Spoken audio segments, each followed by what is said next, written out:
భూమి registration నిలిపివేయాలని demand చేస్తూ బెజ్జంకి మండల తహసీల్దార్ కార్యాలయం ఎదుట మహిళలు ఆందోళనకు దిగారు. తమ భూమిని ఇతరుల పేర్లపై రిజిస్ట్రేషన్ చేసేందుకు యత్నాలు జరుగుతున్నాయని ఆరోపిస్తూ ఆంధ్రలక్ష్మి ఆమె ఇద్దరు కుమార్తెలు నిరసన తెలిపారు. ఆందోళనలో ఉద్రిక్త పరిస్థితి నెలకొనడంతో పోలీసులు జోక్యం చేసుకుని వారిని అదుపులోకి తీసుకున్నారు. భూమి రికార్డులను సమగ్రంగా పరిశీలించి వివాదం పరిష్కారం అయ్యే వరకు ఎలాంటి రిజిస్ట్రేషన్ లేదా బదిలీ చేయవద్దని మహిళలు కోరారు. అనంతరం ఇదే విషయంపై ప్రజావాడలో అధికారులకు వినతి పత్రం సమర్పించారు.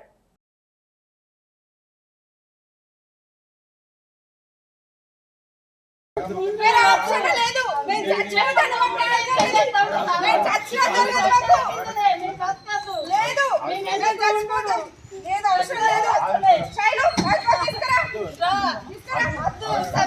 లేదు లేదు నాకు లేనప్పుడు మేము ఎందుకు రోజు అందరం కోడి ఇది మంది కదా ఈ ఆదరికి మన చచ్చిపోయాడు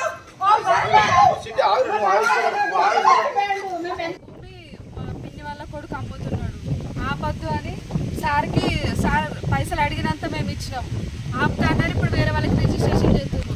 మా సగం మాకు ఇద్దామని పేపర్ కూడా రాసిచ్చిర్రు. ఇప్పుడు మళ్ళీ వేరే వాళ్ళకి అమ్ముతారు. సార్ మాకు న్యాయం జరగాలని మేము సార్ దగ్గరికి వచ్చాం. పెట్రోల్ పోసుకున్నాం సార్. మాకు న్యాయం జరిగేది మేము ఎందుకు సార్? మేము ఉండడు మేము పేన ఒకటే మేము ఉన్న ఒకటే సార్.